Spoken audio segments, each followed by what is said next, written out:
దేవుని పరిశుద్ధ నామమునకు మహిమ కలుగును గాక. క్రీస్తునందు ప్రియ దేవుని బిడ్డలారా, ప్రభు అయిన యేసు క్రీస్తు పరిశుద్ధ నామములో మీ అందరికీ ఉదయకాల శుభములు తెలియచేయుచు ఉన్నాను. ఈ దినమంతయు మీకు మీ కుటుంబానికి దీవెనకరముగాను ఆశీర్వాదకరముగాను దేవుడు అనుగ్రహించాలని మీ కొరకై ప్రార్థిస్తూ ఉన్నాను. నేటి దినము కొరకు ఏర్పాటు చేయబడిన దేవుని వాక్యము యోహాను మొదటి పత్రిక 5వ అధ్యాయం 14వ వచనం. ఆయనను బట్టి మనకు కలిగిన ధైర్యమేదనగా, ఆయన చిత్తానుసారముగా మనమేది అడిగినను ఆయన మన మనవి ఆలకించును అనునదియే. ప్రియులారా, నేటి దినము కొరకు ఏర్పాటు చేయబడిన ధ్యానాంశము సామీప్యము. ప్రియులారా, పిల్లలు ఒక తరగతి నుండి పై తరగతికి వెళ్ళడం ద్వారా స్కూలు వాతావరణానికి అలవాటు పడిపోతారు. అలాగే జీవిత గమనంలో నూతన విధానాన్ని నేర్చుకుంటూ ఉంటారు. ప్రియులారా, దేవుని బిడ్డగా నీవు ఈ లోకస్తుల కంటే విరుద్ధమైన జీవిత విధానం కలిగి ఉండాలి. నీ గురించి నీవు ఆలోచించే లేక మాట్లాడే మాటలే నిన్నుగా తయారు చేస్తాయి. ఉదాహరణ గమనిస్తే, నాకు అనారోగ్యముగా ఉంది అని ఎప్పుడు అనుకుంటే నీ దేహంలో ఉన్న భాగాలన్నీ నీవు అస్వస్థత పాలయ్యేందుకు సహకరిస్తాయి. ఇంకేముంది, నీ జీవితాంతం ఇక నీకు అనారోగ్యమే. అదేవిధంగా నీ ముఖంపై ఏదైనా ఒక ముడత లేక తలలో ఒక తెల్ల వెంట్రుక కనబడగానే, అమ్మో నేను ముసలివాడినయ్యాను, ముసలిదానిదయ్యాను అని అనుకుంటూ పోతే నీ దేహ భాగాలన్నీ నిన్ను ముసలాన్ని చేసేందుకు సిద్ధపడతాయి. ప్రియులారా, కనుక నీ జీవిత గమనాన్ని మార్చుకోవాలి. నీవెప్పుడు నేను యేసు ప్రభుని బట్టి ఆరోగ్యముగా ఉన్నాను, నేను యవ్వనుడను, నేను అందముగా ఉన్నాను, నేను ధనవంతుడను అని నీ జీవితంలో అన్నీ మంచికే అనుకుంటూ ముందుకు వెళ్ళాలి. రెండవదిగా, ప్రతి ఒక్కరి దగ్గరికి స్నేహభావంతో వెళ్ళాలి.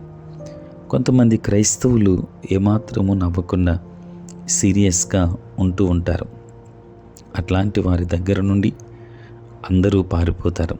కానీ యేసు ప్రభుని వెంబడించేవారు స్నేహభావం కలిగి ఉంటారు కనుక అందరూ వారి దగ్గరకు వస్తారు. ప్రియులారా, మన నాయకుడైన యేసు ప్రభువారు తన బహిరంగ సేవ పరిచర్య సమయంలో అందరికీ సమీపస్తుడుగాను అందరికీ అందుబాటులోనూ ఉన్నాడు. దేవుని బిడ్డలారా, దేవుడు తన కృపా సింహాసనము దగ్గరకు ఏ సమయంలోనైనా మనం వెళ్ళే అద్భుతమైన అవకాశం మనకు కలుగు చేశాడు. అలా అయితే అందరూ మనల్ని సమీపించేందుకు మనం అందుబాటులో ఉన్నామా? యేసు ప్రభుని కొరకు ప్రయోజనకరమైన సాక్షిగా ఉండాలంటే అందరూ నిన్ను సమీపించే వ్యక్తిగానే ఉండాలి. అప్పుడు దేవుని ఆశీర్వాదములు మరింతగా నీవు పొందుకుంటావు. కనుక దేవునికి సామీప్యముగా ఉందాం, దైవాశీర్వాదములు పొందుకుందాం. దేవుడు మిమ్మల్ని దీవించును గాక. ఆమేన్. ప్రార్థన. పరిశుద్ధుడైన తండ్రి, ప్రేమ కలిగిన ప్రభువా, మీ పరిశుద్ధ నామమునకు వందనాలు, స్తోత్రాలు నాయన. రాత్రంతయు కాపాడి సంరక్షించి సుఖనిద్రను దయచేసి మా జీవితంలో మరి యొక్క నూతన దినమును మీరు మాకు అనుగ్రహించినందుకే స్తోత్రాలు ప్రభువా. తండ్రి, నేటి మా పనులలో, ప్రయాణంలో, తండ్రి పరిచర్యలో మీరే తోడుగా ఉండండి. దినదీవెనల చేత నింపండి. ఉద్యోగస్తులు, వ్యాపారస్తులు, కష్టపడి పని చేసుకుంటున్న బిడ్డలందరినీ దీవించండి. బలహీనులైన బిడ్డలను బలపరచండి. అనారోగ్యంతో ఉన్న వారికి ఆరోగ్యాన్ని ఇవ్వండి. సమస్యలతో ఉన్న వారికి సమాధానమును దయచేయండి. చదువుకుంటున్న బిడ్డలకు మీరు తోడుగా ఉండండి. మీ జ్ఞానము దయచేయండి.